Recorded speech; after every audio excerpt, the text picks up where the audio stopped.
Senator Judge Padilla is recognized for his intervention. Pwede po bang magtanong You have 2 ulit? minutes, sir. Yes, of course, sir. Apo. Kanina po nabanggit kanina ng isang senador na meron pong 2 kaso sa panahon ni Pangulong Rodrigo Roa Duterte na inimbestigahan niyo po, isang 150 million, tsaka ano po yung isa? Ang naalala ko, Your Honor, yung kay Mas yata, yung sa... Hindi ho ako may hawak noon, Your Honor, hindi ho ang Cybercrime Division. I think ibang unit ang nanghuli, although ang Cybercrime Division yata yung nag-file. Pero hindi ho ako may hawak. Hindi po panahon niyo. Pero ano po nangyari doon? Na-dismiss po ba yun? Ang alam ko na-dismiss yata, sir. Nagsagawa din po ba sila ng masusing investigasyon? Hindi ko po masasagot, hindi ho ako nag-imbestiga, Your Honor. Wala po kayong nabalitaan kung gumawa din sila ng masusing investigasyon? Again, Your Honor, kung ibang unit ho ang nagsagawa noon, wala po akong personal knowledge. Opo. Kasi po doon malinaw na mayroong involved na pera. Kasi alam niyo, matagal din po ako nakulong. 3 taon din po ako sa kulungan. Marami po ako nakasama dyan na mga hired killers.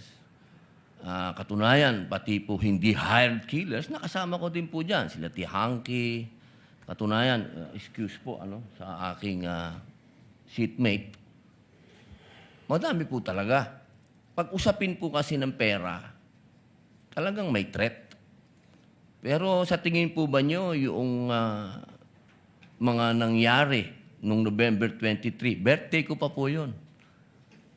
Opo. Sa tingin nyo po ba, walang involved na kahit anong pera dito, walang kahit anong threat pa rin po ba yon sa palagay ninyo? Kasi ang hired killer, pera-pera po yan. Based on our findings, grave threats, Your Honor, and inciting to sedition. Meron po ba, inciting, okay. Maganda pong pag-usapan yan. Doon po ba, pagkatapos po ba nung November 23 na mga sinabi ng ating Vice Presidente, meron po bang ginawa ang ating mga taong bayan para maging inciting for sedition? Nagbunga po ba ito?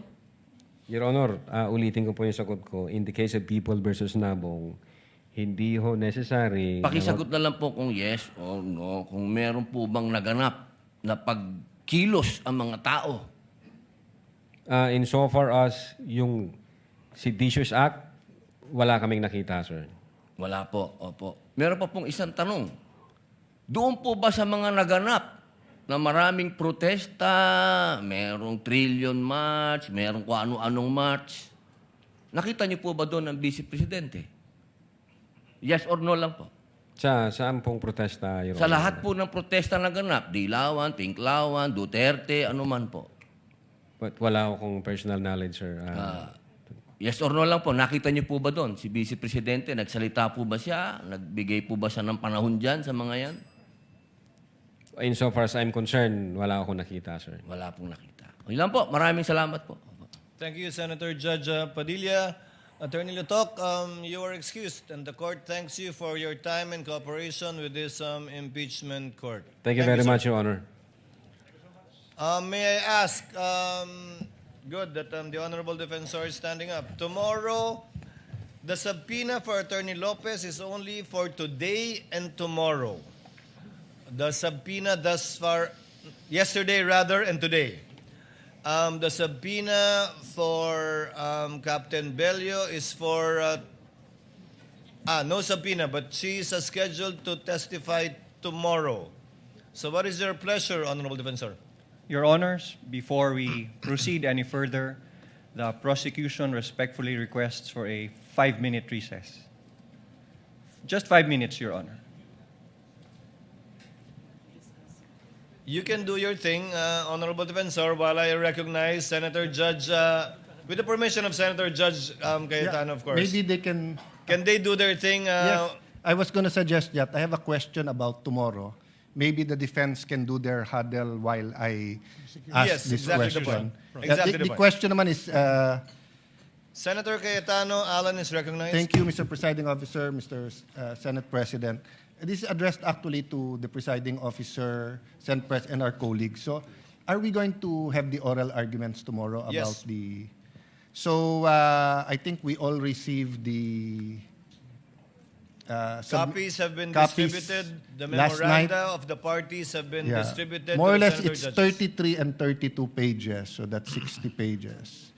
I'm beginning to study it today because I had to study about other matters tomorrow. So the second question is, while we will have the oral arguments tomorrow, will we decide as a body tomorrow, or we have a little bit more time to digest what was discussed tomorrow and then decide on We will Monday? decide as a body tomorrow, because my understanding is the parties will be needing time to analyze whatever data will be produced should the subpoenas be granted.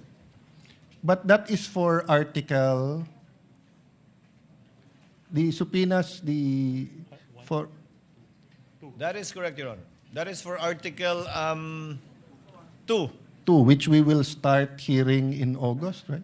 As of now, it is the last one, but as we had talked Yeah. about earlier, the prosecutors can decide to bump it up depending on Yes. their strategy So- to present evidence. No, so I'm not moving that we postpone the oral arguments tomorrow because I think we're ready to listen. But I do want to make an intelligent decision, and there are many, many issues from the test nga of if it's definite, is it a fishing expedition, 20 years, or, so there's so many issues. Would it be possible that we also have our own huddle tomorrow before we decide, just in case we're not, I mean, if everyone's ready to decide tomorrow, who am I to stop the decision? But I just don't want to make a mistake in deciding at medyo makapal tong assuming we read it once tonight, maybe once tomorrow. The presiding officer yields to the Senate President with respect to the calling of a caucus tomorrow and what time.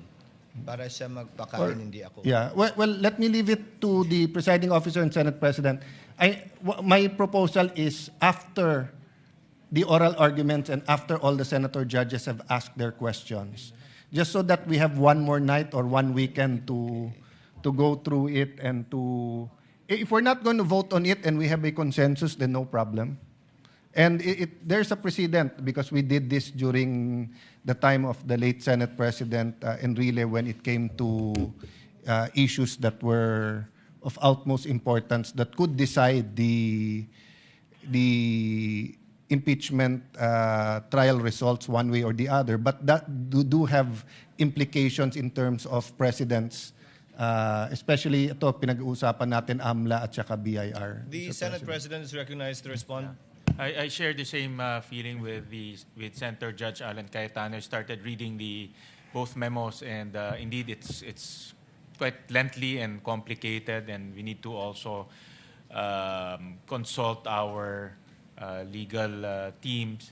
So may I propose, Mr. Presiding Officer, to have a caucus tomorrow at 10 a.m. So that we can thoroughly One na discuss lang. this. One na lang. May- After? See, You want it after? Mr. Senate President, I mean, I really thank you that twice already during impeachment, without talking, we have the same wavelength. May I propose that if we have a caucus after, just so that we can, So for all we during the know, break. maganda yung discussion and we're enlightened by the prosecution. And, So during the break. And to be honest, I'll probably still be reading this at 10 a.m. no? If that is the pleasure of the body, we can have a caucus